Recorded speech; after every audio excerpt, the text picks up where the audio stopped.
ദൈവനാമം മഹത്വപ്പെടുമാറാകട്ടെ. ആ, നമുക്ക് ഇന്ന് വെളിപ്പാട് പുസ്തകം 12-ാം അധ്യായം നമുക്ക് ഇന്ന് സ്റ്റഡി ചെയ്യാം. ഈ വെളിപ്പാട് പുസ്തകം 12-ാം അധ്യായത്തിൽ നമ്മൾ പ്രധാനമായിട്ട് 4 കാര്യങ്ങളാണ് നമ്മൾ കാണുന്നത്. ഉം, സ്ത്രീയും മഹാസർപ്പവും, സ്ത്രീ ഒരു ആൺകുട്ടിക്ക് ജന്മം കൊടുക്കുന്നത്, സ്വർഗത്തിൽ ഒരു യുദ്ധം, പിന്നെ മഹാസർപ്പം ആൺകുട്ടിക്ക് ജന്മം നൽകിയ സ്ത്രീയെ പീഡിപ്പിക്കുന്നതായിട്ട് നമുക്ക് കാണാൻ കഴിയും. നമുക്കതിൻ്റെ വെളിപ്പാട് പുസ്തകം 12-ാം അധ്യായം 1-ാമത്തെ വാക്യം നമുക്കൊന്ന് വായിക്കാം. സ്വർഗത്തിൽ വലിയൊരു അടയാളം കാണായി. സൂര്യനെ അണിഞ്ഞൊരു സ്ത്രീ, അവളുടെ കാൽക്കീഴ് ചന്ദ്രനും അവളുടെ തലയിൽ 12 നക്ഷത്രം കൊണ്ടുള്ള കിരീടവും ഉണ്ടായിരുന്നു. വെളിപ്പാട് പുസ്തകം 12-ാം അധ്യായം 1-ാമത്തെ വാക്യത്തിൽ നമ്മൾ കാണുന്നത് സ്വർഗത്തിൽ ഒരു വണ്ടർ, ഒരത്ഭുതം, ഒരടയാളം കാണാൻ ഇടയായി. ഇത് കാണുന്നത് യോഹന്നാൻ അപ്പോസ്തലനാണ്. ഒരു സ്ത്രീ സൂര്യനെ അണിഞ്ഞതായിട്ടും നമുക്കത് ഒന്നുകൂടെ ഒന്ന് വായിക്കാം മലയാളത്തിൽ. സൂര്യനെ അണിഞ്ഞൊരു സ്ത്രീ, അവളുടെ കാൽക്കീഴ് ചന്ദ്രനും അവളുടെ തലയിൽ 12 നക്ഷത്രം കൊണ്ടുള്ള കിരീടവും ഉണ്ടായിരുന്നു. ഈ ഒരു കാര്യം, ഈ സ്ത്രീ ആരാ, the identity of this woman, ഈ സ്ത്രീ ആരാണെന്ന് നമ്മൾ ദൈവവചനത്തിന്റെ വെളിച്ചത്തിൽ പഠിക്കുമ്പോൾ ഇതേ ഒരു റെഫറൻസ് നമുക്ക് കാണാൻ കഴിയും ഉൽപ്പത്തി പുസ്തകത്തിൽ യോസേഫിന്റെ ദർശനങ്ങളിൽ. യോസേഫ് 2 ദർശനം കാണുന്നുണ്ട്. തൻ്റെ കറ്റ, ബാക്കി 11 കറ്റകൾ വന്ന് തൻ്റെ കറ്റയെ നമസ്കരിക്കുന്നതായിട്ടും, പിന്നെ സൂര്യനും ചന്ദ്രനും 11 നക്ഷത്രങ്ങൾ യോസേഫിനെ വണങ്ങുന്നതായിട്ടും ഉള്ള ദർശനങ്ങൾ കാണുന്നുണ്ട്. ഈ ദർശനങ്ങൾ യോസേഫ് യാക്കോബിനോട് പറഞ്ഞപ്പോഴും തൻ്റെ സഹോദരന്മാരോട് പറഞ്ഞപ്പോൾ അവർക്ക് യോസേഫിനോട് കോപിക്കുകയുണ്ടായി. മാതാപിതാക്കളും വന്ന് നിന്നെ നമസ്കരിക്കുമോ? എന്നാൽ അവിടെ ഒരു വാചകമുണ്ട് ഉൽപ്പത്തി പുസ്തകത്തിൽ, യാക്കോബ് ഇതെല്ലാം കേട്ട് ഹൃദയത്തിൽ അതെല്ലാം കരുതി വച്ചിരുന്നു എന്ന്. അപ്പൊ നമുക്ക് കാണാൻ കഴിയും ഈ ഒരു ദർശനത്തിൽ സൂര്യൻ യാക്കോബിനെ, ചന്ദ്രൻ റാഹേലിനെയും, നക്ഷത്രങ്ങൾ യോസേഫിന്റെ സഹോദരന്മാരെ കാണിക്കുന്നതാണ് ഈ യോഹന്നാൻ കാണുന്ന ഈ ഒരു ദർശനത്തിൽ. യോഹന്നാന്റെ ദർശനത്തിൽ 12 നക്ഷത്രങ്ങളാണ് കാണുന്നത്. അത് 12 ഇസ്രായേൽ ഗോത്രപിതാക്കന്മാരെ കാണിക്കുന്നതാണ്. അപ്പോൾ പഴയ നിയമത്തിൽ നിന്ന് ഈ സ്ത്രീ ഇസ്രായേൽ ആണെന്നുള്ള അതിൻ്റെ അനേക വാക്യങ്ങൾ നമുക്ക് കാണാൻ കഴിയും. ഉദാഹരണത്തിന് യെശയ്യാ 54-ന്റെ 5-ാമത്തെ വാക്യത്തിൽ ഇസ്രായേൽ ദൈവവുമായി വിവാഹം ചെയ്ത ഒരു സ്ത്രീയായിട്ട് നമുക്ക് കാണാൻ കഴിയും. നമുക്ക് യെശയ്യാ 54-ന്റെ 5-ാമത്തെ വാക്യം നമുക്കൊന്ന് വായിക്കാം. നിന്റെ സൃഷ്ടാവാകുന്നു നിന്റെ ഭർത്താവ്, സൈന്യങ്ങളുടെ യഹോവ എന്നാകുന്നു അവന്റെ നാമം. ഇസ്രായേലിന്റെ പരിശുദ്ധനാകുന്നു നിന്റെ വീണ്ടെടുപ്പുകാരൻ, സർവഭൂമിയുടെയും ദൈവം എന്ന് അവൻ വിളിക്കപ്പെടുന്നു. അപ്പൊ വളരെ വ്യക്തമായിട്ട് ബൈബിൾ പറയുന്നുണ്ട്, ഇസ്രായേൽ ആണ് മണവാട്ടി. ദൈവം ആണ് ഇസ്രായേലിന്റെ ഭർത്താവ്. എന്നാൽ യെശയ്യാ 54 നമ്മൾ പഠിക്കുമ്പോൾ, എഹെസ്കേൽ 16-ാം അധ്യായം നമ്മൾ പഠിക്കുമ്പോൾ, ദൈവം ഇസ്രായേലിന് വളരെ നല്ല ഭർത്താവായിട്ടും കരുതുന്നവനായിട്ടും രക്ഷിക്കുന്നവനായിട്ടും പരിപാലിക്കുന്നവനായിട്ടും ശത്രുക്കളുടെ കയ്യിൽ നിന്ന് വിടുവിക്കുന്നവനുമായിട്ടും ഉള്ളപ്പോൾ തന്നെ ഇസ്രായേൽ ദൈവത്തിൽ നിന്ന്, അവിടെ ഭർത്താവിൽ നിന്ന് അകന്ന് ചുറ്റുമുള്ള ജാതികളുടെ ദേവീദേവന്മാരും അവരുടെ ആചാരങ്ങളിലേക്ക് കടന്നു പോകുന്നതായിട്ട് നമുക്ക് കാണാൻ കഴിയും. യെരമ്യ 2:5 നമുക്കൊന്ന് വായിക്കാം. യഹോവ ഇപ്രകാരം അരുളി ചെയ്യുന്നു, നിങ്ങളുടെ പിതാക്കന്മാർ എന്നെ വിട്ടകന്ന് മിഥ്യാമൂർത്തികളോട് ചേർന്ന് വ്യർത്ഥന്മാർ ആയിത്തീരുവാൻ തക്കവണ്ണം അവർ എന്നിൽ എന്തോരു അന്യായം കണ്ടു. ദൈവം അവിടെ വിഷമിക്കുകയാണ്. ചോദിക്കുക, Y have you left me? ഞാൻ എന്ത് കുറവ് ചെയ്തു? ഞാൻ നിങ്ങൾക്ക് എന്ത് തെറ്റ് ചെയ്തു? നിങ്ങൾ എന്നിൽ എന്ത് കുറവ് കണ്ടു? എഹെസ്കേൽ 16 ഇസ്രായേലിന്റെ ആത്മീക വ്യഭിചാരത്തെക്കുറിച്ചുള്ള അധ്യായമാണ്. എന്നാൽ ഹോശേയ 2:14 തൊട്ട് 16 വരെ നമ്മൾ വായിക്കുമ്പോൾ ഇസ്രായേലിൻ്റെ ഈ പ്രവചന പദ്ധതി, പ്രോഫസി പ്രോഗ്രാമിൻ്റെ ഒരു സമ്മറിയാണ് ഈ 3 വാക്യങ്ങൾ നമുക്ക് കാണാൻ കഴിയുന്നത്. നമുക്കൊന്ന് വായിക്കാം. ഹോശേയ 2:14 തൊട്ട് 16 വരെ. അതുകൊണ്ട് ഞാൻ അവളെ വശീകരിച്ച് മരുഭൂമിയിൽ കൊണ്ടുചെന്ന് അവളോട് ഹൃദ്യമായി സംസാരിക്കും. അവിടെ നിന്ന് ഞാൻ അവൾക്ക് മുന്തിരിത്തോട്ടങ്ങളെയും പ്രത്യാശയുടെ വാതിലായി ആഖോർ താഴ്വരയെയും കൊടുക്കും. അവൾ അവിടെ അവളുടെ യൗവനകാലത്തിൽ എന്ന പോലെയും അവൾ മിസ്രയീം ദേശത്ത് നിന്ന് പുറപ്പെട്ടു വന്ന നാളിൽ എന്ന പോലെയും വിധേയ ആകും. അന്നാളിൽ നീ എന്നെ ബാലി ഉടയവനെ എന്നല്ല, ഈശി ഭർത്താവെ എന്ന് വിളിക്കും എന്ന് യഹോവയുടെ അരുളപ്പാട്. വളരെ മനോഹരമായ ഒരു വാചകമാണ് ഹോശേയ 2-ാം അധ്യായത്തിൽ നമ്മൾ കാണുന്നത്. ദൈവം പറയാം, അതുകൊണ്ട് ഞാൻ അവളെ വശീകരിച്ച് മരുഭൂമിയിൽ കൊണ്ടുപോകും, അവിടെ ഹൃദയംഗമായി സംസാരിക്കും. അതിനുശേഷം റിസ്റ്റോറേഷൻ നടക്കുകയാണ്. ഞാൻ അവർക്ക് നഷ്ടമായതൊക്കെ മടങ്ങിക്കൊടുക്കും. ആഖോർ താഴ്വര എന്ന് പറഞ്ഞാൽ ന്യായവിധിയുടെ താഴ്വരയാണ്. അപ്പോൾ ഈ ന്യായവിധി നടക്കുമ്പോൾ ഈ താഴ്വരയിലാണ് ആഖാനെ കല്ലെറിഞ്ഞ് കൊന്നത്. അപ്പോൾ ഈ ന്യായവിധി നടക്കുന്നതിൻ്റെ മധ്യേ ദൈവം അവക്ക് ഒരു പ്രത്യാശയുടെ ഒരു വാതിൽ തുറന്നു കൊടുക്കും. അത് കാണുമ്പോൾ ഇസ്രായേൽ വീണ്ടും ദൈവത്തിലേക്ക് പഴയെന്ന പോലെ മടങ്ങി വരും. 16-ാമത്തെ വാക്യം പറയുന്നത്, ഇനിയും ബാലി, അതായത് മാസ്റ്റർ, ഉടയവൻ എന്നല്ല, മറിച്ച് ഹസ്ബൻഡ്, ഇഷി, ഭർത്താവ്, പഴയതെന്ന പോലെ തിരിച്ചു കൊണ്ടുവരുന്നതാണ് ദ പ്രോഫസി പ്രോഗ്രാം.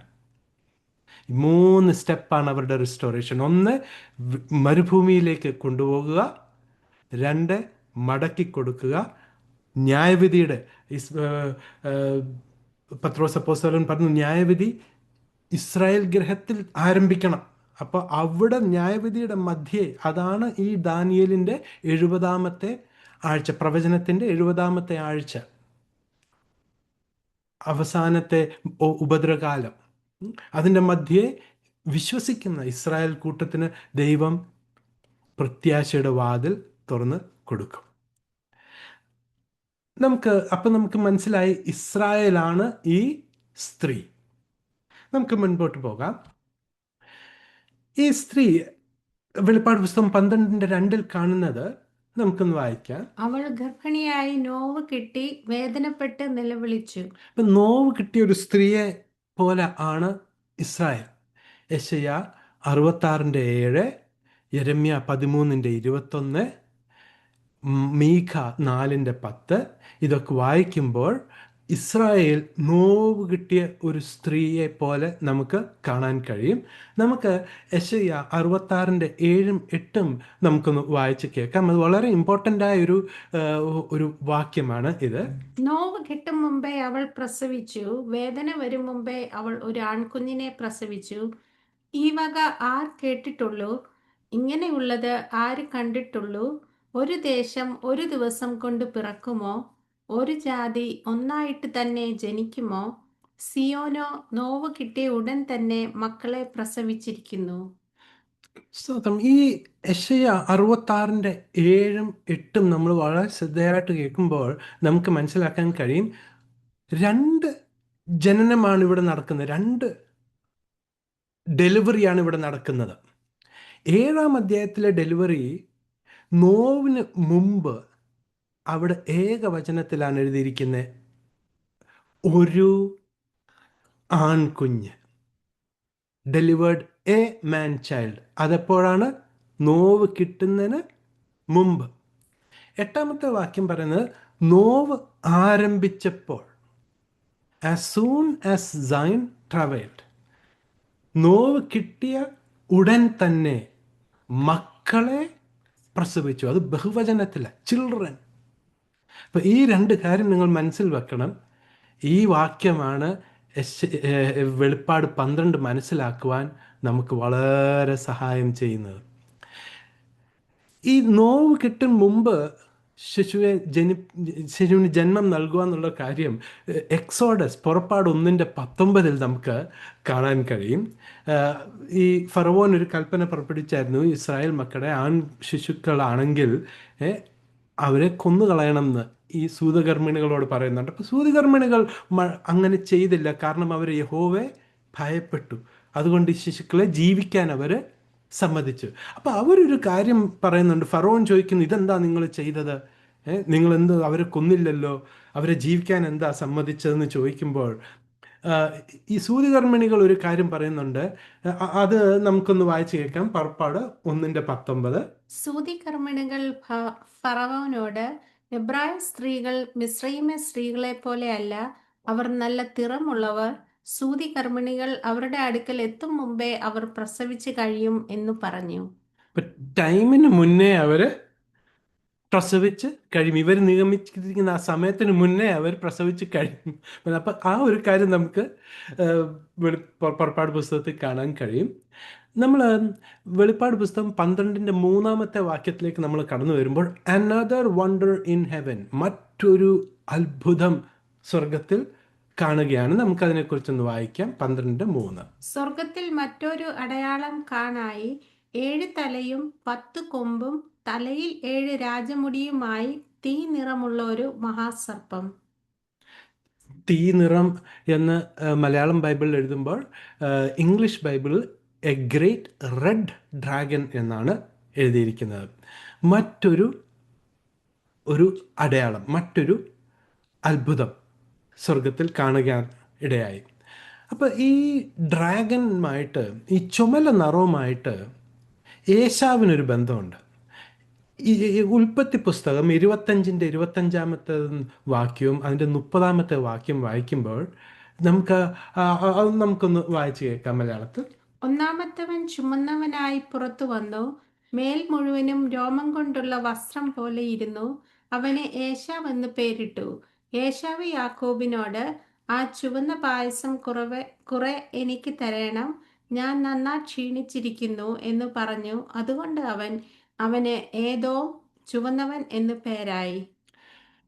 അപ്പൊ ഈ ഏദോം, ഏശാവിൻ്റെ വംശമാണ് ഏദോമ്യർ എന്ന് അറിയപ്പെടുന്നതും, പിന്നീട് ഇവർ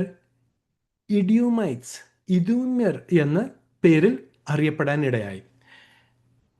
47 BC, ബിഫോർ ക്രൈസ്റ്റ്, 47 ആ ടൈമിൽ ആൻറ്റിപാറ്റർ എന്ന് പറഞ്ഞ ഒരു രാജാവ് ആണ് ഹെരോദിയൻ സാമ്രാജ്യം സ്ഥാപിക്കുന്നത്. ഈ ആൻറ്റിപാറ്റർ ഒരു ഇദ്യോമ്യനായിരുന്നു, അതായത് ഏദോമ്യ വംശകൻ, ഏശാവിൻ്റെ വംശാവലിയുള്ളൊരു ആളായിരുന്നു ഈ ആൻറ്റിപാറ്റർ. ഈ ആൻറ്റിപാറ്ററിൻ്റെ മകനാണ് കർത്താവിൻ്റെ ജന്മസമയത്തെ ഹെരോദ രാജാവ്. ഇതേപോലെ പുറപ്പാട് പുസ്തകത്തിൽ മോശയുടെ ജന്മത്തിൽ നടന്നതുപോലെ തന്നെ കർത്താവായ യേശുക്രിസ്തുവിൻ്റെ സമയത്ത് നടക്കുകയാണ്. യേശുക്രിസ്തു ജനിച്ചു എന്നറിഞ്ഞപ്പോൾ ഈ ഏദോമ്യനായ ഹെരോദാവ് ഒരു കൽപ്പന പുറപ്പെടുവിക്കുകയാണ്. എന്താണ്? 2 വയസ്സിന് താഴെയുള്ള ഇസ്രായേലിലെ ആൺകുട്ടികളെല്ലാവരെയും കൊന്നുകളയണം എന്ന്. അപ്പോൾ നമുക്ക് ദൈവത്തിന് അബ്രഹാം, ഇസഹാക്ക്, യാക്കോബെ അങ്ങനൊരു വംശത്തിൽ കൂടി ദൈവത്തിനൊരു പദ്ധതി ഉള്ളപ്പോൾ, മറ്റൊരു സൈഡ്, അതിനൊരു ബദലായൊരു സിസ്റ്റം, ഇസ്മായേലെ ഏശാവെ ആ ഒരു ലൈനിൽ ഇങ്ങനെ വന്നുകൊണ്ടിരിക്കുകയാണ്. അതൊരു കോൺട്രാഡിക്ഷൻ. ഇവർ രണ്ടും കോൺട്രറി. ദൈവത്തിൻ്റെ പദ്ധതി അബ്രഹാം, ഇസാക്ക്, യാക്കോബിൽ കൂടിയാകുമ്പോൾ അതിനെതിരൊരു പദ്ധതി ഉണ്ട്. ഇസ്മായേൽ, ഏ, ഏശാവെ, ആ ഒരു ലൈനിൽ കൂടി ഈ 10 കൊമ്പുകളെ, പിന്നെ ദാനിയേൽ പ്രവചനത്തിൻ്റെ നമ്മൾ കാണുന്ന ആ വലിയ ബിംബത്തിൻ്റെ കാൽപാദത്തിലെ 10 വിരലുകളെ, ഇതൊക്കെ 10 രാജാക്കന്മാരെ കാണിക്കുന്നതാണ്. അത് നമ്മൾ ദാനിയേൽ പ്രവചനം 7-ാം അധ്യായം അതിൻ്റെ 7 തൊട്ട് 8 വരെയും 23-ാമത്തെ വാക്യം തൊട്ട് 25 വരെ വാക്യം നമ്മൾ വായിക്കുമ്പോൾ നമുക്ക് മനസ്സിലാക്കാൻ കഴിയും. ദാനിയേൽ 11-ാം അധ്യായത്തിൽ ഈ 10 കൊമ്പുകളുടെ കാലഘട്ടത്തിൽ ഒരു കൊമ്പ് മുളച്ചു വരും. ആ കൊമ്പിന് മനുഷ്യൻ്റെ കണ്ണുപോലെയും വായുമുണ്ട്. അത് വമ്പ് പറയുന്ന ഒരു ചെറിയൊരു കൊമ്പ. എന്നാൽ ഈ ചെറിയ കൊമ്പിൻ്റെ മുൻപിൽ ഈ 10 കൊമ്പിൽ 3 അത് പറിച്ചു കളയും. ബാക്കി 7 കൊമ്പുകൾ അവരുടെ സ്ഥാനങ്ങൾ ഈ പൊങ്ങി വന്ന ഒരു കൊമ്പിന് കൊടുക്കും. ആ കൊമ്പാണ് എതിർ ക്രിസ്തു. അവരെക്കുറിച്ച് നമുക്ക് അടുത്ത അധ്യായം, വെളിപ്പാട് പുസ്തകം 13-ാം അധ്യായത്തിൽ നമുക്ക് പഠിക്കാം. അപ്പോൾ ആ ചുമപ്പ് നിറം ആയിട്ട് ഉള്ളൊരു ബന്ധം നമുക്ക് കാണാൻ കഴിഞ്ഞല്ലോ. അപ്പം ഈ 12-ാം അധ്യായത്തിൽ ഈ മഹാസർപ്പത്തിന് ഒരു 7 നാമങ്ങൾ, 7 ടൈറ്റിൽസ് കൊടുത്തിട്ടുണ്ട്. 12-ന്റെ 3-ാമത്തെ അധ്യായത്തിൽ ദ ഗ്രേറ്റ് റെഡ് ഡ്രാഗൺ, ചുമന്ന വലിയ മഹാസർപ്പം. 12-ന്റെ 9-ൽ ദ ഓൾഡ് സർപ്പൻറ്റ്, പഴയ സർപ്പം. അത് ഉൽപ്പത്തി 3-ാം അധ്യായത്തിലേക്ക് നമ്മളെ ശ്രദ്ധയെ കൊണ്ടുപോകുന്നത് പഴയ സർപ്പം. ഈ പഴയ സർപ്പം എന്ന് പറയുമ്പോൾ യഥാർത്ഥത്തിൽ ഹവ്വയുടെ അടുക്കൽ വന്നത് ഒരു പാമ്പായിട്ടല്ല വന്നത്. കർത്താവായ യേശുക്രിസ്തു ഹേരോദാവിനെ ആ കുറുക്കൻ എന്ന് വിളിക്കുന്നുണ്ട്. ആ കുറുക്കനോട് പോയി പറയുക. അവിടെ കർത്താവായ യേശുക്രിസ്തു ഉദ്ദേശിച്ചത് ഹേരോദാവിൻ്റെ സ്വഭാവം, ആ കണ്ണിങ്, വളരെ ട്രിക്കി ആറ്റിറ്റ്യൂഡിനെയാണ് കർത്താവ് ഐഡൻറ്റിഫൈ ചെയ്തത്.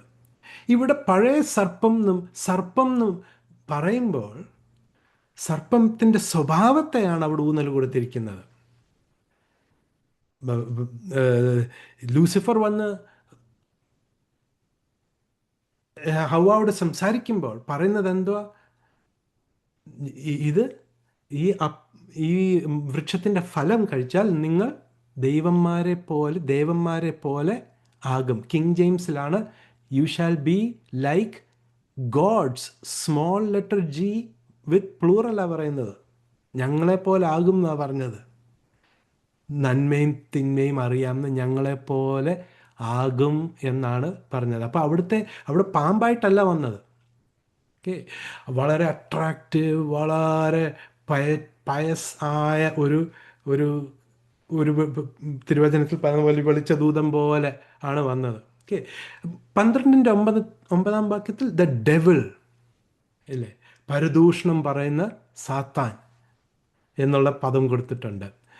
അതുപോലെ തന്നെ സാത്താൻ എന്ന് വിളിച്ചിട്ടുണ്ട് അതിനകത്ത്. നമ്മുടെ പ്രതിയോഗിയായ, എതിരാളിയായ സാത്താൻ. 1 പത്രോസ് 5:8 പത്രോസ് പറയുന്നത് അഡ്വേഴ്സറി. അവിടെ തന്നെ the deceiver of the world, മനുഷ്യരെ മാത്രമല്ല സ്വർഗദൂതന്മാരിൽ 3-ൽ 1 പങ്കിനെയും വഞ്ചിച്ച ദ ഡിസീവർ എന്നുള്ളൊരു പദം കൊടുത്തിട്ടുണ്ട്. 12-ന്റെ 4-ാമത്തെ വാക്യത്തിൽ ദ പെർസിക്യൂട്ടർ ഓഫ് വുമൻ, സ്ത്രീയെ ഉപദ്രവിക്കുന്നവൻ എന്നുള്ള ടൈറ്റിൽ. 12-ന്റെ 5-ൽ the hater of the man child, ആ ശിശുവിനെ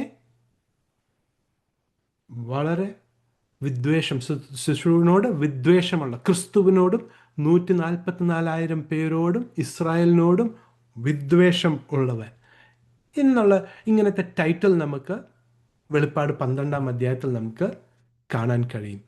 എന്തുകൊണ്ടാണ് സാത്താൻ ഇസ്രായേലിനോട് ഇത്ര വെറുപ്പ് എന്ന് നമ്മൾ കാണുമ്പോൾ ഒന്നാമത്തെ കാര്യം, സാത്താനും ആ തോട്ടത്തിലുണ്ടായിരുന്നു. ദൈവം സ്ത്രീക്ക് വാഗ്ദത്തം കൊടുത്തപ്പോൾ സ്ത്രീയുടെ സന്തതി സാത്താൻ്റെ തലയെ തകർക്കും.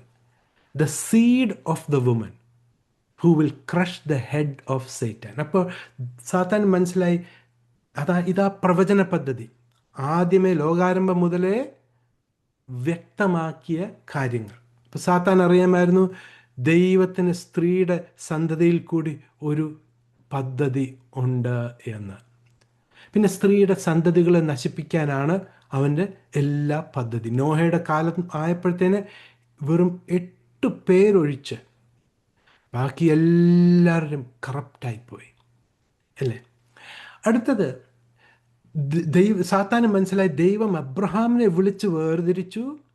എബ്രഹാം, ഇസഹാക്ക്, യാക്കോബ്, യോസേഫ്, അങ്ങനെ ആ വംശാവലിയിൽ കൂടി ഈ സന്തതി വരും എന്നറിഞ്ഞപ്പോൾ ഇസ്രായേലിനെ നശിപ്പിക്കുവാൻ, ഈ സന്തതികളെ, ഈ തലമുറകളെ നശിപ്പിക്കുവാൻ സാത്താൻ അനേക ഇടത്ത് പരിശ്രമിക്കുന്നുണ്ട്.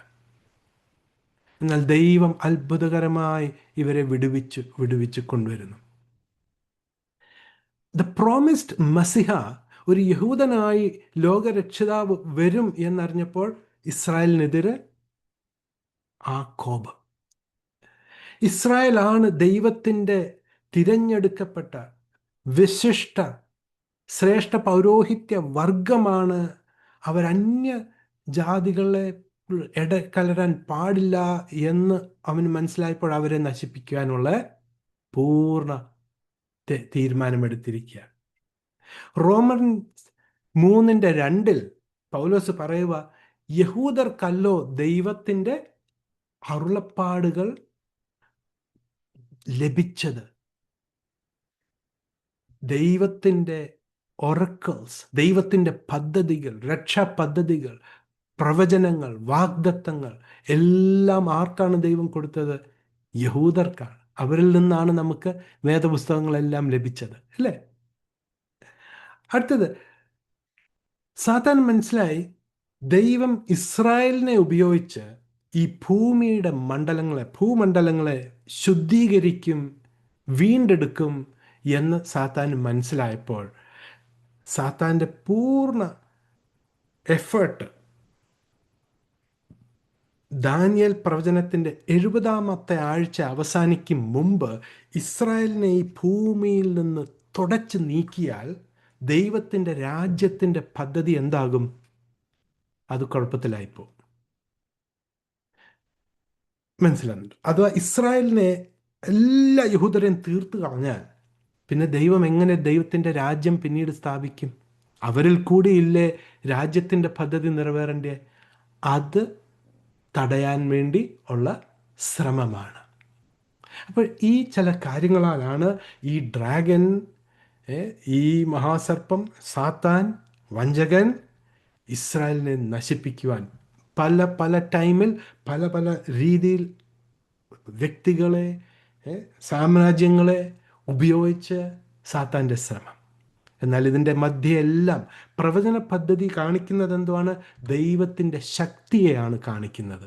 എന്നാൽ മർമ്മം, നിഗൂഢ പദ്ധതി, ദ മിസ്റ്ററി പ്രോഗ്രാം എന്ന് പറഞ്ഞാൽ ദൈവത്തിൻ്റെ ജ്ഞാനത്തെയാണ് കാണിക്കുന്നത്. സാത്താൻ സർവജ്ഞാനിയായിരുന്നു, പെർഫെക്റ്റ് ആയിരുന്നു സൃഷ്ടിച്ചപ്പോൾ. എന്നാൽ അതിൽ അവൻ നെഗളിച്ചു. എന്നാൽ സാത്താന് തിരുവചനം ചോദിക്കുന്നുണ്ട്, അവന് മറഞ്ഞു വെക്കുന്ന വല്ല കാര്യമുണ്ടോ എന്നാണ്. സാത്താന് മറഞ്ഞിരിക്കുന്ന കാര്യം, ഹൂ ക്യാൻ ഹൈഡ് തിങ്സ്? മനസ്സിലാകുന്നുണ്ട്? ആ ഒരു രീതിയിൽ ആ നെഗളത്തിൻ്റെ വാക്കുകൾ. എന്നാൽ ദൈവം ഒരു കാര്യം അവനിൽ നിന്ന് മറച്ചു വെച്ചു. അതാണ് മർമ്മം. അത് ദൈവത്തിൽ തന്നെ, ക്രിസ്തുവിൽ തന്നെ മറഞ്ഞിരുന്നു. അതാണ് നമ്മൾ മനസ്സിലാക്കേണ്ടത്. പ്രവചന പദ്ധതിയും മർമ്മം, നിഗൂഢത്തിൻ്റെ പദ്ധതിയും തമ്മിലുള്ള വ്യത്യാസം. നമുക്ക് വെളിപ്പാട് പുസ്തകം 12:4 വാക്യം നമുക്കൊന്ന് വായിക്കാം. അതിന്റെ വാല് ആകാശത്തിലെ നക്ഷത്രങ്ങളിൽ 1/3 വലിച്ചു കൂട്ടി ഭൂമിയിലേക്ക് എറിഞ്ഞു കളഞ്ഞു. പ്രസവിപ്പാറായ സ്ത്രീ പ്രസവിച്ച ഉടനെ കുട്ടിയെ തിന്നുകളവാൻ മഹാസർപ്പം അവളുടെ മുമ്പിൽ നിന്നു. അപ്പോൾ ഇവിടെ കാണുന്നത് ഈ മഹാസർപ്പം അവൻ വലിയൊരു വഞ്ചകനായിരുന്നു. എഹെസ്കേൽ പ്രവചനം 28-18 വാക്യം നമുക്കൊന്ന് വായിക്കാം. നിന്റെ അകൃത്യ ബാഹുല്യം കൊണ്ടും നിന്റെ വ്യാപാരത്തിന്റെ നീതികേട് കൊണ്ടും നീ നിന്റെ വിശുദ്ധ മന്ദിരങ്ങളെ അശുദ്ധമാക്കി. അതുകൊണ്ട് ഞാൻ നിന്റെ നടുവിൽ നിന്ന് ഒരു തീ പുറപ്പെടുവിക്കും, അത് നിന്നെ ദഹിപ്പിച്ചു കളയും. നിന്നെ കാണുന്ന ഏവരുടെയും മുമ്പിൽ ഞാൻ നിന്നെ നിലത്ത് ഭസ്മമാക്കി കളയും. അപ്പോൾ ഇവിടെ ഈ ലൂസിഫർ വീണപ്പോൾ ലൂസിഫർ അടങ്ങിയിരുന്നില്ല. അയ്യോ എനിക്ക് തെറ്റ് പറ്റിയല്ലോ എന്നും പറഞ്ഞ് അനുഭവിക്കുകയോ ഏകനായി ഇരുന്നില്ല. ആ അനീതിയുടെ ആ അകൃത്യം എന്ത് ചെയ്തു? വ്യാപാരം ചെയ്യുകയുണ്ടായി. കർത്താവായ യേശു ക്രിസ്തുവിനോട് വന്ന് പറഞ്ഞതുപോലെ, എന്നെ നമസ്കരിച്ചാൽ ഈ ലോകരാഷ്ട്രങ്ങളെ ഞാൻ എനിക്കിഷ്ടമുള്ളവർക്ക് കൊടുക്കുന്നത് പോലെ ഇതിൻ്റെ മഹിമ ഞാൻ നിനക്ക് തരാം എന്ന് ഉള്ളൊരു സെയിൽസ് പിച്ച്. ആ കാര്യം വ്യാപാരം ചെയ്യുക. സ്വർഗ രാജ്യത്തിൽ അനേക ദൂതന്മാർ 1/3 എന്ത് ചെയ്തു? ഈ ലൂസിഫറിൻ്റെ ഈ അനീതിയുടെ വ്യാപാരത്തിൽ വീണുപോയി. ലൂസിഫറിനോട് ചേർന്ന് ദൈവത്തിനെതിരെ ഉള്ള മത്സരത്തിൽ ചേർന്ന് പോയി. ദാനിയേൽ പ്രവചനം 10-13 വാക്യം വായിക്കുമ്പോൾ അവിടെ എഴുതിയിരിക്കുന്ന മീഖായേൽ പ്രധാന ദൂതന്മാരിൽ ഒരുവൻ ആയിരുന്നു. നമുക്കൊന്ന് വായിക്കാം. പാഴ്സി രാജ്യത്തിന്റെ പ്രഭു 21 ദിവസം എന്നോട് എതിർത്ത് നിന്നു. എങ്കിലും പ്രധാന പ്രഭുക്കന്മാരിൽ ഒരുത്തനായ മീഖായേൽ എന്നെ സഹായിപ്പാൻ വന്നു. അവനെ ഞാൻ പാഴ്സി രാജാക്കന്മാരോട് കൂടെ അവിടെ വിട്ടേച്ചു. ഇവിടെ ദാനിയേൽ 21 ദിവസം പ്രാർത്ഥിക്കുകയാണ്. ദൈവം ആദ്യത്തെ ദിവസം തന്നെ ഗബ്രിയേലിനെ അയച്ചു. ഗബ്രിയേൽ ദൈവത്തിൻ്റെ മെസ്സഞ്ചറാണ്. അപ്പോൾ മെസ്സഞ്ചറിനെ അയച്ചപ്പോൾ ഫാർസി പ്രഭു, അപ്പോൾ ഈ സ്വർഗത്തിന് 12 ഡിവിഷൻസ് ഉണ്ട്. അതുപോലെ ഭൂമിക്കും 12 ഡിവിഷൻസ് ഉണ്ട്. ഈ ഓരോ ഡിവിഷൻ്റെ മേൽ ഓരോ പ്രധാന ദൂതന്മാരുണ്ടായിരുന്നു.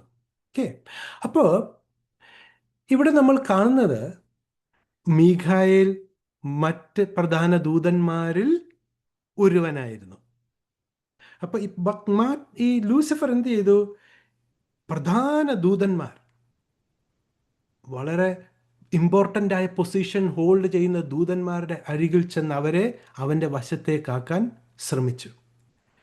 മീഖായേൽ മാത്രം, പ്രധാന ദൂതന്മാരിൽ മീഖായേൽ മാത്രം ലൂസിഫറിൻ്റെ ആ വ്യാപാരത്തിൽ പങ്കുചേർന്നില്ല, അതിനെതിർത്ത് നിന്നു. മീഖായേലിൻ്റെ ഉത്തരവാദത്തിൽ ചുമതലയിൽ ഉള്ള ഭൂമിയാ അബ്രഹാമിന് ദൈവം വാഗ്ദത്തമായിട്ട് കൊടുത്തത്. ബാക്കി എല്ലാ ഭൂമണ്ഡലവും അതിൻ്റെ മേൽ ഉള്ള പ്രധാന ദൂതന്മാർ ലൂസിഫറിനോട് ചേരുകയുണ്ടായി. അത് നമുക്ക് യൂദയുടെ പുസ്തകം 1-9 വാക്യം വായിക്കുമ്പോൾ അവിടെ മീഖായേലിനെ വിളിച്ച ദ ആർക്ക് ഏഞ്ചൽ എന്നാണ്. അതായത് വീണു പോകാത്ത ദൈവത്തിനോട് ചേർന്ന് നിൽക്കുന്ന ദൂതന്മാരിൽ ഒരൊറ്റ ദൂതന് പ്രധാന ദൂതനുള്ളൂ, അത് മീഖായേലാണ്.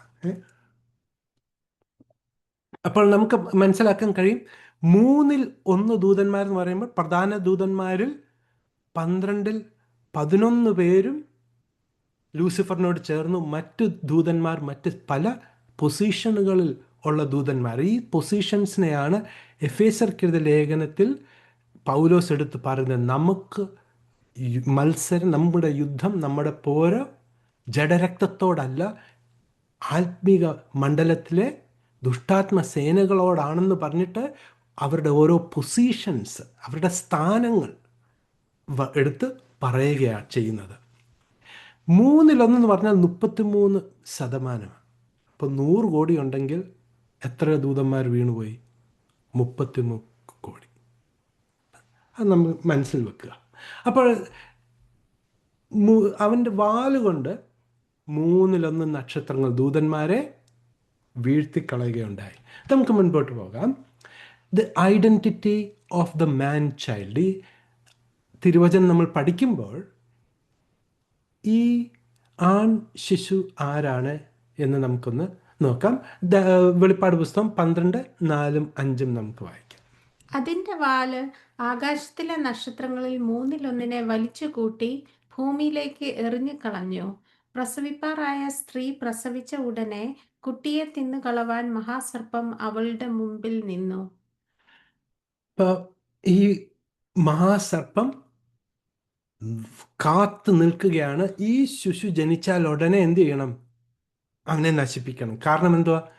അവനിൽ നിന്നാണ് രക്ഷ വരുന്നത്. ഇത് ഈ ഹീബ്രു ഹെബ്രായ സമീപനവും, അതായത് പ്രവചനത്തോടും ദൈവവചനത്തോടുമുള്ള സമീപനം ഗ്രീക്ക് സമീപനവുമായിട്ട് ഒരു വ്യത്യാസമുണ്ട്. ഹെബ്രായ സമീപനം എന്ന് പറഞ്ഞാൽ അവർ ചോദിക്കുന്ന ചോദ്യം, ഇതുപോലെ മുമ്പ് എവിടെയെങ്കിലും പറഞ്ഞിട്ടുണ്ടോ, ദൈവവചനത്തിൽ രേഖപ്പെടുത്തിയിട്ടുണ്ടോ, മുമ്പ് ഏതോ പ്രവാചകൻ പ്രവചിച്ചിട്ടുണ്ടോ? ഇതാണ് ഒരു കാര്യം. അവരുടെ പാറ്റേൺ ഇതാണ്. ഒരു കാര്യം അവർ അറിയുമ്പോൾ ഇതെവിടെ മുമ്പ് പറഞ്ഞിട്ടുള്ളത്. അതുകൊണ്ടാണ് കർത്താവ് യേശുക്രിസ്തു എന്ന് പറഞ്ഞ് എന്നെക്കുറിച്ച് നിങ്ങൾ അന്വേഷിച്ച് നോക്കി. പ്രവാചക പുസ്തകന്മാരും ന്യായപ്രമാണവും എന്നെക്കുറിച്ചാണ് എഴുതിയിരിക്കുന്നത്. മോശ എന്നെക്കുറിച്ചാണ് എഴുതിയിരിക്കുന്നത്. ഇതേ ഒരു കാര്യം നമുക്ക് ഹെബ്രായർക്ക് എഴുതിയ ലേഖനം പഠിക്കുമ്പോൾ നമുക്ക് കാണാൻ കഴിയും. അവിടെ ഉപയോഗിച്ചിരിക്കുന്ന സ്റ്റേറ്റ്മെൻറ്റ് ഈ വണ്ണം മുമ്പ് ഒരുവൻ പറഞ്ഞിട്ടുണ്ടല്ലോ എന്നുള്ളൊരു വാചകം പലയിടത്തായിട്ട് ഉപയോഗിക്കപ്പെടുന്നത് കാണാൻ കഴിയും. എന്നാൽ ഗ്രീക്ക് സമീപനം വ്യത്യസ്തമാണ്. അവർ ചോദിക്കുന്നത് ചോദ്യം ഇതാണ്, ഇത് ഈ ഭൂമിയിലെ ആണോ, ഇത് ജഡത്തിലെ ആണോ, അതോ ഇത് സ്വർഗത്തിൽ നിന്നാണോ, ഇത് ആത്മീകമാണോ?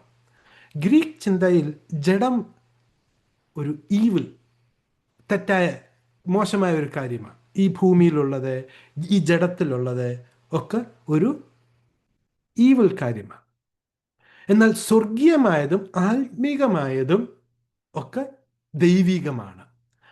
അതുകൊണ്ട് യോഹന്നാൻ തൻ്റെ സുവിശേഷത്തിൽ നമ്മൾ നോക്കുമ്പോൾ ഒരു ഗ്രീക്ക് ഓഡിയൻസിനും കൂടെ തൻ്റെ മനസ്സിൽ വെച്ചുകൊണ്ട് പറയുന്നത്, ഇവൻ സ്വർഗത്തിൽ നിന്ന് വന്നവൻ.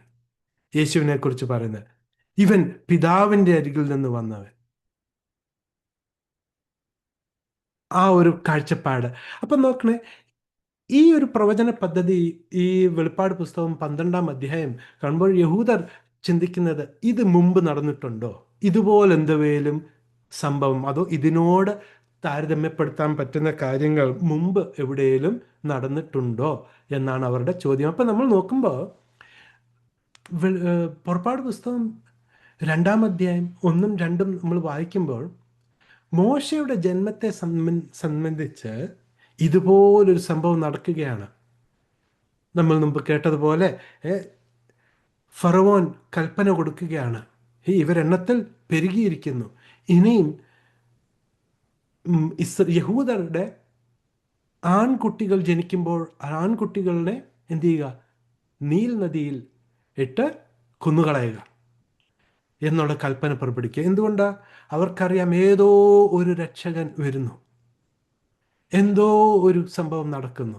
അത് മോശയുടെ ജന്മത്തെ തടയാൻ, നശിപ്പിക്കുവാൻ വേണ്ടിയായിരുന്നു. കാരണം മോശയായിരുന്നു ഇസ്രായേലിൻ്റെ രക്ഷകനായിട്ട് ദൈവം തിരഞ്ഞെടുത്ത മാനപാത്രം. അതുപോലെ തന്നെ ഹേരോദാവ് യേശുക്രിസ്തുവിൻ്റെ ജന്മത്തിൻ്റെ സമയത്ത് സ്ത്രീ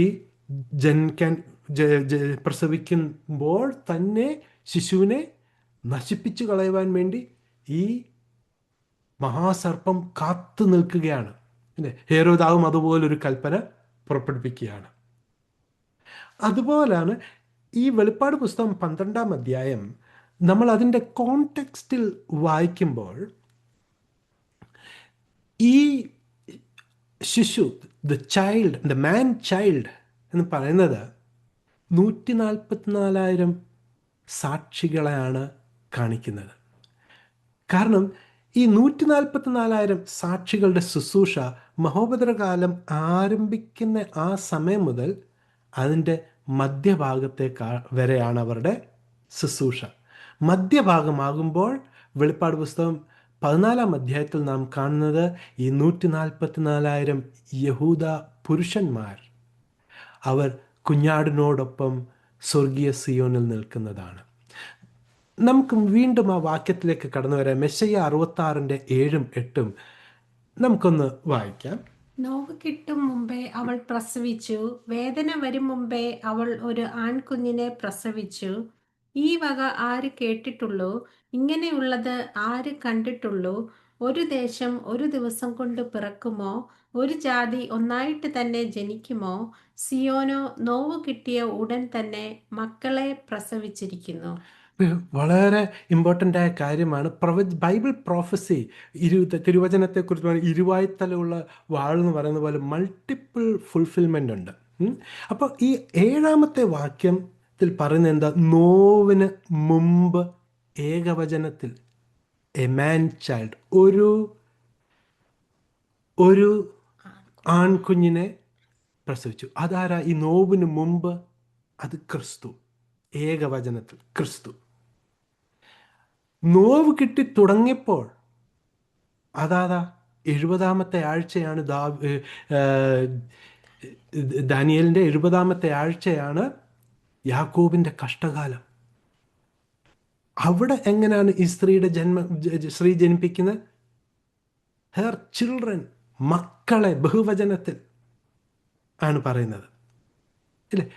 വെളിപ്പാട് പുസ്തകം 5-ാം അധ്യായം നമ്മൾ വായിക്കുമ്പോൾ 12-ന്റെ 5-ാമത്തെ വാക്യം വായിക്കുമ്പോൾ, ജനിച്ചു ഈ ശിശു ദൈവത്തിലേക്ക് എടുക്കപ്പെടുകയാണ്.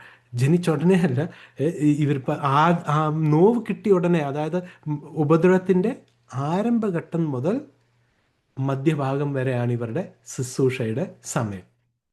അതിനുശേഷമുള്ള മഹോപദ്രവകാലം, അതായത് ദ ഗ്രേറ്റ് ട്രിബുലേഷൻ, അവസാനത്തെ 3.5 വർഷത്തെക്കുറിച്ച് കർത്താവായ യേശു ക്രിസ്തു പറഞ്ഞ എന്താ? ആർക്കും പ്രവർത്തിച്ചു കൂടാത്ത ഒരു ഇരുട്ട് വരുന്നു. അപ്പം നമുക്കൊരു ചോദ്യം നമ്മുടെ മനസ്സിൽ വരാം, ആരൊക്കെയാണ് കർത്താവിനോട് കൂടെ ഭൂമിയിൽ വാഴാൻ പോകുന്നത്? വെളിപ്പാട് പുസ്തകം നമ്മൾ പഠിക്കുമ്പോൾ യെശയ്യാവ് 14-ന്റെ 2-ാമത്തെ വാക്യം നമ്മൾ വായിക്കുമ്പോൾ, ഇസ്രായേൽ ദൈവത്തോട് കൂടെ വാഴും എന്നുള്ള വാക്യം നമുക്ക് മനസ്സിലാക്കാൻ പറ്റും. യെശയ്യാ 14-ാം അധ്യായത്തിൽ അവിടെ എഴുതിയിരിക്കുന്നത്, ഇസ്രായേലിനെ ആരൊക്കെ ബന്ധിതരാക്കി പിടിച്ചോണ്ട് കൊണ്ടുപോയോ, ആരൊക്കെ യഹൂദരെ പീഡിപ്പിച്ചോ, അവരുടെ മേൽ ഇസ്രായേൽ വാഴും. അപ്പോൾ ഇസ്രായേൽ വാഴും. 2 ലൂക്കോസ് 1 അധ്യായം 32-35 വരെയും സങ്കീർത്തനം 2-6-9 വരെ വാക്യം വായിക്കുമ്പോൾ നമുക്ക് മനസ്സിലാക്കാൻ കഴിയും, യേശു ക്രിസ്തു ലോകത്തിൽ വാഴും. നമുക്ക് ആ ഒരു ഭാഗം വായിക്കാം. എന്റെ വിശുദ്ധ പർവ്വതമായ സിയോനിൽ ഞാൻ എൻ്റെ രാജാവിനെ വാഴിച്ചിരിക്കുന്നു. ഞാൻ ഒരു നിർണയം പ്രസ്താവിക്കുന്നു. യഹോവ എന്നോട് അരുളി ചെയ്തത്, നീ എൻ്റെ പുത്രൻ, ഇന്ന് ഞാൻ നിന്നെ ജനിപ്പിച്ചിരിക്കുന്നു. എന്നോട് ചോദിച്ചു കൊള്ളുക, ഞാൻ നിനക്ക് ജാതികളെ അവകാശമായും ഭൂമിയുടെ അറ്റങ്ങളെ കൈവശമായും തരും. ഇരുമ്പ് കോൽ കൊണ്ട് നീ അവരെ തകർക്കും, കുശവന്റെ പാത്രം പോലെ അവരെ ഉടയ്ക്കും. അപ്പോൾ നോക്കണേ, എവിടാണ് ക്രിസ്തു? സിയോൻ പർവ്വതത്തിൽ. വെളിപ്പാട് പുസ്തകം 14:1 എവിടാ നമ്മൾ ഈ 144,000 പേരെ കാണുന്നത്? കുഞ്ഞാടിനോടൊപ്പം സിയോൻ പർവ്വതത്തിലാണ്. അപ്പോൾ ക്രിസ്തുവാണ്. നമുക്ക് ഇവർ 2 പേരും, ഈ ഗ്രൂപ്പ് എല്ലാവരും വാഴും. നമുക്ക് നോക്കാം അടുത്തത് വെളിപ്പാട് പുസ്തകം 2-ാം അധ്യായം 25-29 വരെയുള്ള വാക്യം നമുക്കൊന്ന് വായിക്കാം. എങ്കിലും നിങ്ങൾക്കുള്ളത് ഞാൻ വരും വരെ പിടിച്ചുകൊള്ളുവിൻ എന്ന് ഞാൻ കൽപ്പിക്കുന്നു. ജയിക്കുകയും ഞാൻ കൽപ്പിച്ച പ്രവൃത്തികളെ അവസാനത്തോളം അനുഷ്ഠിക്കുകയും ചെയ്യുന്നവന് എൻ്റെ പിതാവ് എനിക്ക് തന്നതുപോലെ ഞാൻ ജാതികളുടെ മേൽ അധികാരം കൊടുക്കും. അവൻ ഇരുമ്പുകോൽ കൊണ്ട് അവരെ മേയ്ക്കും. അവർ കുശവന്റെ പാത്രങ്ങൾ പോലെ നുറുങ്ങിപ്പോകും. ഞാൻ അവന് ഉദയനക്ഷത്രവും കൊടുക്കും. ആത്മാവ് സഭകളോട് പറയുന്നത് എന്തെന്ന് ചെവിയുള്ളവൻ കേൾക്കട്ടെ. ഈ സഭകൾ ഏതാണ്? The kingdom programme, the kingdom churches ആണ്. ഇവരുടെ രക്ഷ എങ്ങനെയാണ്? കണ്ടീഷണലാണ്. അവസാനം വരെ വിശ്വസ്തയോടുകൂടി പിടിച്ചു നിൽക്കുന്നവൻ, ഓവർകമ്മേഴ്സ്, സഹിച്ചു നിൽക്കുന്നവൻ, അവരാണ് ജയാളികൾ. അവരും കർത്താവിനോട് കൂടെ വാഴും. അതിൻ്റെ 27-ാമത്തെ വാക്യത്തിൽ വളരെ പ്രധാനമായ കാര്യം, even as I received of my father. അവിടുത്തെ ഐ ആരാണ്? ക്രിസ്തു. 25-ാമത്തെ വാക്യത്തിൽ ടിൽ ഐ കം, ഞാൻ വരുവോളം. അവിടുത്തെ ഞാൻ ആരാ? ക്രിസ്തു. അപ്പൊ പിതാവ് എങ്ങനെ ക്രിസ്തുവിന് അധികാരം നൽകിയോ അതുപോലാണ് ഇവരും വാഴാൻ പോകുന്നത്. മനസ്സിലാവുന്നുണ്ട്? ഈ ജയാളികളിൽ ഉൾപ്പെടുന്നവരാണ് ഈ 144,000 പേര്. അവരെ നാം കർത്താവിനോട് കൂടെ വെളിപ്പാട് പുസ്തകം 14-ാം അധ്യായം 4-ാമത്തെ വാക്യത്തിൽ നമുക്ക് കാണാൻ കഴിയും, സിയോൻ മലയിൽ കർത്താവിനോടുകൂടി നിൽക്കുന്നത്. അപ്പോൾ നമ്മളൊരു ചോദ്യം, അപ്പോൾ ക്രിസ്തുവിൻ്റെ ശരീരമാകുന്ന സഭ എവിടാണ് വാഴുന്നത്? സ്വർഗീയ സ്ഥലങ്ങളിൽ. കഴിഞ്ഞ ക്ലാസ്സിൽ നമ്മൾ പഠിച്ച പോലെ രണ്ടിടത്തുണ്ട് കിങ്ഡം ഓഫ് ഗോഡ്.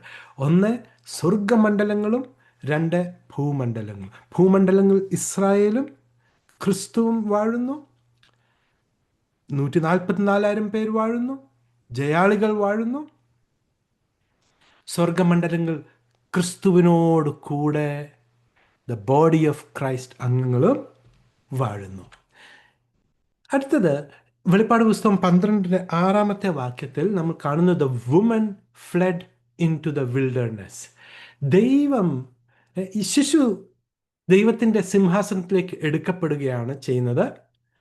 ആ സമയത്ത് ഈ സ്ത്രീക്ക് ദൈവം കഴുകൻ്റെ ചിറക് പോലെ ചിറക് കൊടുത്ത് ഈ സ്ത്രീ ദൈവം അവർക്ക് വേണ്ടി ഒരുക്കിയ സ്ഥലത്തേക്ക് പോയി അഭയം തേടുകയാണ്. 1260 ദിവസത്തേക്ക്. അതാണ് രണ്ടാമത്തെ മഹോപദ്ര കാലം, ഉപദ്രവത്തിൻ്റെ രണ്ടാം ഭാഗം. ഇതാണ് ഹോശയ്യ 2:14 എഴുതിയത്, ഞാൻ അവളെ വശീകരിച്ച് മരുഭൂമിയിൽ കൊണ്ടുപോയി അവരുടെ ഹൃദയംഗമായി സംസാരിക്കും. ഈ കാര്യം നമുക്ക് ഏലിയാവിനെ ദൈവം കെരീത്ത് തോട്ടിനരികിൽ ദൈവം അത്ഭുതകരമായി പരിപാലിച്ചതുമായിട്ട് നമുക്ക് അതിൻ്റെ ഒരു നിഴലാണിത്. ഏലിയാവ് പറഞ്ഞു, എല്ലാവരും പോയി, ഞാൻ മാത്രമേ ശേഷിക്കുന്നുള്ളൂ, ബാലിന് മുട്ടുമടക്കാത്ത ഞാൻ മാത്രമേ ശേഷിക്കുന്നുള്ളൂ. വളരെ നിരാശനായി കെരീത്ത് തോട്ടിൽ പാർക്കുമ്പോൾ കർത്താവ് കാക്കയാൽ അവന് അപ്പം നൽകുകയാണ്. ഈ കാക്ക ജെൻറ്റൈൽസിനെ കാണിക്കുന്ന ഒരു ക്രീച്ചറാണ്.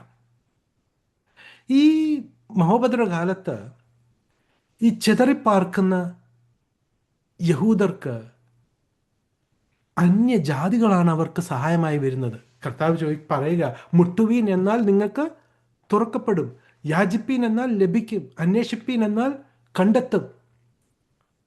മത്തായി 25-ാമത്തെ മത്തായി സുവിശേഷം 25-34 തൊട്ട് 40-ാമത്തെ വാക്യം വരെ നമ്മൾ വായിക്കുമ്പോൾ നമുക്ക് മനസ്സിലാക്കാൻ കഴിയും, ജാതികൾ എങ്ങനെ ഇസ്രായേൽക്ക് നന്മ കൊടുത്തു. അവർ നഗ്നരായിരുന്നു, അവർ വിശന്ന് അലഞ്ഞു തിരിഞ്ഞു, അവർ ദാഹിച്ചു തിരിഞ്ഞു, അവർ അനേകർ ബന്ധിതരായിരുന്നു. കർത്താവ് ഈ ജാതികളോട് പറയുകയാണ്, നിങ്ങൾ ഇവർക്ക് ചെയ്തത് എനിക്ക് ചെയ്തതുപോലാണ്, അതുകൊണ്ട് നിങ്ങൾ വരുവീൻ. പിതാവായ ദൈവം നിങ്ങൾക്കായി ലോകാരംഭം മുതൽ ഒരുക്കിയിരുന്ന രാജ്യത്തിലേക്ക് പ്രവേശിപ്പീൻ. അങ്ങനെ അവരെ രാജ്യത്തിലേക്ക് പ്രവേശിക്കുക. അതാണ് ചെമ്മരിയാടും കോലാടും തമ്മിലുള്ള ആ ജഡ്ജ്മെന്റ്. അതെപ്പോഴാണ് നടക്കുന്നത്? ക്രിസ്തുവിൻ്റെ ഒലിവ് മലയിലെ രണ്ടാം വരവിനോട് ചേർന്നാണ് ആ ഒരു ന്യായവിധി നടക്കുന്നത്. നമുക്ക് മുൻപോട്ട് പോകാം. വാർ ഇൻ ഹെവൻ 12-ാമത്തെ അധ്യായം 7-ാം വാക്യം മുതൽ 12 വരെ നമുക്കൊന്ന് വായിക്കാം. പിന്നെ സ്വർഗത്തിൽ യുദ്ധമുണ്ടായി. മീഖായേലും അവന്റെ ദൂതന്മാരും മഹാസർപ്പത്തോട് പടവെട്ടി. തന്റെ ദൂതന്മാരായി മഹാസർപ്പവും പടവെട്ടി ജയിച്ചില്ലതാനും. സ്വർഗത്തിൽ അവരുടെ സ്ഥലം പിന്നെ കണ്ടതുമില്ല. ഭൂതലത്തെ മുഴുവൻ തെറ്റിച്ചു കളയുന്ന പിശാചും സാത്താനും എന്ന മഹാസർപ്പമായ പഴയ പാമ്പിനെ ഭൂമിയിലേക്ക് തള്ളിക്കളഞ്ഞു. അവന്റെ ദൂതന്മാരെയും അവനോടുകൂടെ തള്ളിക്കളഞ്ഞു. അപ്പോൾ ഞാൻ സ്വർഗത്തിൽ ഒരു മഹാശബ്ദം പറഞ്ഞു കേട്ടത്, ഇപ്പോൾ നമ്മുടെ ദൈവത്തിന്റെ രക്ഷയും ശക്തിയും രാജ്യവും അവന്റെ ക്രിസ്തുവിന്റെ ആധിപത്യവും തുടങ്ങിയിരിക്കുന്നു. നമ്മുടെ സഹോദരന്മാരെ രാപ്പകൽ ദൈവസന്നിധിയിൽ കുറ്റം ചുമത്തുന്ന അപവാദിയെ തള്ളിയിട്ട് കളഞ്ഞുവല്ലോ. അവർ അവനെ കുഞ്ഞാടിന്റെ രക്തം ഹേതുവായിട്ടും തങ്ങളുടെ സാക്ഷ്യവചനം ഹേതുവായിട്ടും ജയിച്ചു. മരണപര്യന്തം തങ്ങളുടെ പ്രാണനെ സ്നേഹിച്ചതുമില്ല. ആകയാൽ സ്വർഗവും അതിൽ വസിക്കുന്നവരുമായുള്ളവരെ ആനന്ദിപ്പിൻ. ഭൂമിക്കും സമുദ്രത്തിനും അയ്യോ കഷ്ടം! പിശാച് തനിക്ക് അല്പകാലമേ ഉള്ളൂ എന്ന് അറിഞ്ഞ് മഹാക്രോധത്തോടെ നിങ്ങളുടെ അടുക്കൽ ഇറങ്ങി വന്നിരിക്കുന്നു. ഇവിടെ നാം ശ്രദ്ധിക്കണം, 7-ാമത്തെ വാക്യത്തിൽ വീണുപോകാത്ത പ്രധാന ദൂതന്മാരിൽ ഒരാളുടെ പേരേ പറയുന്നുള്ളൂ, മീഖായേൽ. മീഖായേലും മീഖായേലിനോട് ചേർന്ന് നിൽക്കുന്ന വിശ്വസ്തരായ ദൂതന്മാർ, 2/3 വീണിട്ടില്ല. അവർ ആരോട് യുദ്ധം ചെയ്തു? ഈ മഹാസർപ്പത്തോടും സർപ്പത്തോട് കൂടെ വീണ 1/3, 1/3 ദൂതന്മാരോടുകൂടി പടവെട്ടുകയുണ്ടായി. എന്നാൽ അവർ ജയിച്ചില്ല. 9-ാമത്തെ ഈ ആരാ ജയിക്കാഞ്ഞത്? ഈ ഡ്രാഗൻ ഇല്ലേ, വീണുപോയ ദൂതന്മാരുടെ പക്ഷക്കാർ ജയിച്ചില്ല. 9-ാമത്തെ വാക്യത്തിൽ നമ്മൾ കാണുകയാണ്, അവരുടെ സ്ഥാനത്തിൽ നിന്ന്, അവരുടെ പൊസിഷൻസ് ആണ്, അവരുടെ ഫിസിക്കൽ സ്ഥാനമല്ല, അവരുടെ ടൈറ്റിൽസ്, അവരുടെ അധികാരത്തിൻ്റെ ആ പൊസിഷനുകൾ, അവളിൽ നിന്ന് എന്ത് ചെയ്തു? അവരെ നീക്കം ചെയ്ത് അവരെ വെട്ടി ഈ ഭൂമിയിലേക്ക് ഇടുകയാണ്. ആ ടൈമിലാണ് ക്രിസ്തുവിൻ്റെ ശരീരമാകുന്ന സഭ അംഗങ്ങൾ ഈ സ്ഥാനങ്ങൾ, ഇവരുടെ പൊസിഷൻസ് ഏറ്റെടുക്കുന്നത്. അതാണ് 1 കൊരിന്ത്യർ ലേഖനത്തിൽ പൗലോസ് പറയുന്നത്, നിങ്ങൾ ദൂതന്മാരെയും വിധിക്കാനുള്ളവരല്ലയോ എന്നുള്ള ചോദ്യം. അപ്പോൾ സ്വർഗപത്തിൽ വലിയ ആനന്ദം നടക്കുകയാണ്. കാരണം എന്താണ്? ദൈവരാജ്യം ആദ്യം സ്വർഗമണ്ഡലത്തിൽ സ്ഥാപിക്കപ്പെട്ടു. അതാണ് 10ഉം 11ഉം വാക്യം കാണിക്കുന്നത്. എന്നിട്ട് 12-ാമത്തെ വാക്യം കാണിക്കുന്നത്, എന്നാൽ ഭൂമിയിൽ നിവാസികളെ നിങ്ങൾക്ക് അയ്യോ കഷ്ടം. അപ്പൊ ഭൂമിയിൽ മഹോപദ്രവം തുടങ്ങി. അതാണ് മധ്യഭാഗം. ഇവരെന്ത് ചെയ്യുകയാണ്? സാത്താൻ അല്പം സമയമേ ഉള്ളൂ, 3.5 വർഷം കൂടെ ഉള്ളൂ എന്നറിഞ്ഞതുകൊണ്ട് അവൻ വളരെ ഉഗ്രകോപത്തോടു കൂടി ഈ സ്ത്രീയെ പീഡിപ്പിക്കുവാൻ വരികയാണ്. നമുക്ക് അവസാനത്തെ ഭാഗം 13 തൊട്ട് 17 വരെയുള്ള ഭാഗം നമുക്കൊന്ന് വായിക്കാം. തന്നെ ഭൂമിയിലേക്ക് തള്ളിക്കളഞ്ഞു എന്ന് മഹാസർപ്പം കണ്ടിട്ട് ആൺകുട്ടിയെ പ്രസവിച്ച സ്ത്രീയെ ഉപദ്രവിച്ചു തുടങ്ങി. അപ്പോൾ സ്ത്രീക്ക് മരുഭൂമിയിൽ തന്റെ സ്ഥലത്തേക്ക് പറന്നു പോകേണ്ടതിന് വലിയ കഴുകിന്റെ 2 ചിറക് ലഭിച്ചു. അവിടെ അവള് സർപ്പത്തോട് അകലെ 1 കാലവും 2 കാലവും അരക്കാലവും പോറ്റി രക്ഷിച്ചു. സർപ്പം സ്ത്രീയെ ഒഴുക്കിക്കളയേണ്ടതിന് അവളുടെ പിന്നാലെ തന്റെ വായിൽ നിന്ന് നദി പോലെ വെള്ളം ചാടിച്ചു. എന്നാൽ ഭൂമി സ്ത്രീക്ക് തുണ നിന്നു. മഹാസർപ്പം വായിൽ നിന്ന് ചാടിച്ച നദിയെ ഭൂമി വായ് തുറന്ന് വിഴുങ്ങിക്കളഞ്ഞു.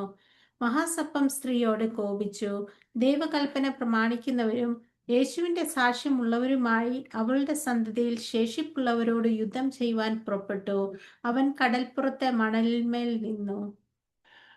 അപ്പൊ ഇവിടെ നാം കാണുന്നത്, സാത്താൻ സ്വർഗമണ്ഡലത്തിൽ നിന്ന് വെട്ടേറ്റ് വീണ് ഈ ഭൂമിയിലേക്ക് തള്ളിയിടപ്പെടുകയുണ്ടായി. യെശയ്യാ 14, എഹെസ്കേൽ 28 നമ്മൾ വായിക്കുമ്പോൾ സാത്താൻ 5 പ്രാവശ്യം പറയുക, ഐ വിൽ, തന്നെത്താൻ ഉയർത്തുകയാണ്. ഐ വിൽ എന്ന് പറഞ്ഞു. ദൈവത്തിന് സിംഹാസനത്തിന് മീതെ ഞാൻ എൻ്റെ സിംഹാസനം വെക്കും എന്നൊക്കെ പറയാം 5 പ്രാവശ്യം. സാത്താൻ്റെ വീഴ്ചയും അതേപോലാണ്. സ്വർഗത്തിൽ നിന്ന്, അതായത് 3-ാം സ്വർഗത്തിൽ ദൈവത്തിൻ്റെ സന്നിധിയിൽ നിന്ന് ദൈവത്തിൻ്റെ സിംഹാസനത്തെ മറയ്ക്കുന്ന കെരൂബായിരുന്നു.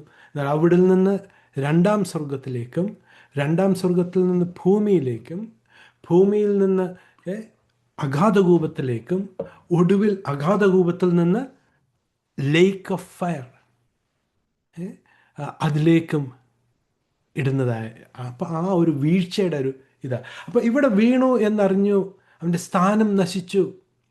ഇവരെന്നായിരുന്നു ചിന്തിച്ചുകൊണ്ടിരുന്നത്? ഭൂമി ദൈവം നേടിയാലും സ്വർഗമണ്ഡലം നേടുവാൻ ഞങ്ങൾക്ക് പകരം കർത്താവ് ആരെയാണ് രൂപീകരിക്കുന്നത്? അതായിരുന്നു മർമ്മം മറഞ്ഞിരുന്നത്, അല്ലേ? അപ്പോൾ വലിയ ഉഗ്രകോപത്തോടു കൂടി ഭൂമിയിൽ വന്നു ഈ സ്ത്രീയെ പീഡിപ്പിക്കുവാൻ, നശിപ്പിച്ചു കളയുവാൻ, ഇസ്രായേലിനെ നശിപ്പിക്കുവാൻ വന്നു. ദൈവം അത്ഭുതകരമായി ഇസ്രായേലിന് വേണ്ടി ഒരുക്കിയ സ്ഥലത്തേക്ക് ഇസ്രായേൽ പോയി പാർത്തു 3.5 വർഷക്കാലം. സർപ്പം തൻ്റെ വായിൽ നിന്ന് വലിയ ഒരു വെള്ളപ്പൊക്കം പോലെ, അതൊരു സൈന്യമാണ് കേട്ടോ, ഒരു ആർമിയാണ് വരുന്നത്. തൻ്റെ സൈന്യത്തെ അയക്കുകയാണ് ഈ സ്ത്രീയെ നശിപ്പിക്കുവാൻ വേണ്ടി. എന്നാൽ ഭൂമി തുണ നിന്നു എന്ന് പറയുമ്പോൾ ഇസ്രായേലിൽ ഒരു വലിയൊരു ഭൂകമ്പം തിരുവചനം പ്രവചിച്ച് പറയുന്നുണ്ട്. നഗരത്തിൻ്റെ 1/10 നശിച്ചു പോകും എന്നുള്ള അത്ര ഭയങ്കര ഒരു ഭൂകമ്പം. ഇത് ആ ഭൂകമ്പത്തെ കാണിക്കുന്നതാണ്. ഭൂമി വായ പിളർന്ന്. ഓർക്കുന്നുണ്ടോ? ഇത് മുമ്പ് എവിടെയോ നടന്നിട്ടുണ്ടോ? ബൈബിളിൽ എഴുതിയിട്ടുണ്ടോ? അതെ, കോരഹിൻ്റെ കാലത്ത്, അല്ലേ? മത്സരികളായിരുന്നവർ മോശയുടെ അധികാരത്തോട് മത്സരിച്ച് കൂട്ടർ എന്ത് ചെയ്തു? ഭൂമി വായ പിളർന്ന് വിഴുങ്ങിക്കളഞ്ഞു. അതുപോലെ ഈ ഡ്രാഗൻ്റെ കൽപ്പന വായിൽ നിന്ന് പുറപ്പെടുക ഡ്രാഗൻ്റെ, മഹാസർപ്പത്തിൻ്റെ കൽപ്പനയാൽ പുറപ്പെടുന്ന ഒരു വലിയ സൈന്യത്തെ ഭൂമി ആ ഭൂകമ്പത്തിൽ വിഴുങ്ങിക്കളയും. എന്നാൽ അതുകൊണ്ട് ഈ മഹാസർപ്പത്തിൻ്റെ കോപത്തിന് ഒരു ശമനമില്ല. ഇസ്രായേൽ മക്കളുടെ ശേഷിപ്പ്, ക്രിസ്തുവിൻ്റെ കൽപ്പനയെ പ്രമാണിക്കുന്നവർ, യേശു ക്രിസ്തുവിൻ്റെ സാക്ഷ്യം വഹിക്കുന്നവർ നശിപ്പിച്ച് കളയുവാൻ വേണ്ടി മറ്റ് അനേക പദ്ധതികളോടുകൂടി ഇവൻ മുന്നോട്ട് പോകും. എന്നാൽ കർത്താവ് ഇസ്രായേലിനെ പരിപാലിക്കും. നമ്മുടെ ആ ചാർട്ടിൽ ഇത് പ്രവചന പദ്ധതിയാണ്. ക്രിസ്തുവിൻ്റെ ശരീരമാകുന്ന സഭയുടെ ഉൽപ്രാവണത്തിന് ശേഷം ഒരു കാലഘട്ടമുണ്ട്. ആ കാലഘട്ടത്തിന് ശേഷമാണ് ഈ വലിയ ഈ പീഡനം 70-ാമത്തെ ആഴ്ച ആരംഭിക്കുന്ന ഉടമ്പടിയുടെ പ്രഭുവുമായിട്ട് ഇസ്രായേൽ മക്കൾ ഒരു കരാർ ഒപ്പിടുമ്പോഴാണ്, 7 വർഷത്തെ കരാർ ഒപ്പിടുമ്പോഴാണ്. ആ ഒരു സംഭവം ഇന്ന് ഉൽപ്രാവണമാണെങ്കിൽ നാളെ നടക്കില്ല. അതിനൊരു പീരീഡ് ഉണ്ട്, ഒരു സമയമുണ്ട്. എന്നാൽ അതിൻ്റെ മധ്യഭാഗത്താണ് സ്വർഗീയ മണ്ഡലങ്ങൾ ശുദ്ധീകരിക്കപ്പെടുന്നത്. 7 വർഷത്തിൻ്റെ മധ്യകാലത്ത്. ആ സമയത്താണ് സാത്താനെ ഭൂമിയിലേക്ക് ഇടുന്നത്. അവിടുന്നാണ്, ആ മധ്യഭാഗത്താണ് 144,000 പേര് സ്വർഗത്തിലേക്ക് എടുക്കപ്പെടുന്നത്. അവർ സ്വർഗത്തിലേക്ക് എടുക്കപ്പെടുക എന്ന് പറയുമ്പോൾ സ്വർഗത്തിലെ സിയോൻ നഗരത്തിലേക്കാണ് പോകുന്നത്. ബോഡി ഓഫ് ക്രൈസ്റ്റ് ഇരിക്കുന്നിടത്തോട്ടല്ല, മറിച്ച് സ്വർഗത്തിലുള്ള യെരുശലേം നഗരം. ആ നഗരമാണ് രണ്ടാം വരവെങ്കിൽ കർത്താവിനോട് രണ്ടാം വരവിന് ശേഷം ഈ ഭൂമിയിലേക്ക് ഇറങ്ങി വരുന്നത്, അണിഞ്ഞൊരുങ്ങിയ മണവാട്ടിയായിട്ട് ഇറങ്ങി വരുന്നത്. അതിനുശേഷം 1000 ആണ്ട് വാഴ്ച, അതിനുശേഷം അല്പനാളത്തേക്ക് വേണ്ടി സാത്താനെ അഴിച്ചുവിടും. അവിടെ പിന്നീട് അവസാനത്തെ അർമഗദോൻ യുദ്ധം, അതിനുശേഷം വെള്ളസിംഹാസനം, അവിടാണ് ന്യായവിധി, അതിനുശേഷം നിത്യത. ദൈവം നമ്മൾ ഓരോരുത്തരെയും അനുഗ്രഹിക്കട്ടെ. ഞാൻ വിശ്വസിക്കുന്നു ഈ ക്ലാസ് നിങ്ങൾക്ക് ഓരോരുത്തർക്കും ഒരു ക്ലാരിറ്റി നൽകി എന്ന് ഞാൻ വിശ്വസിക്കുന്നു. God bless you all.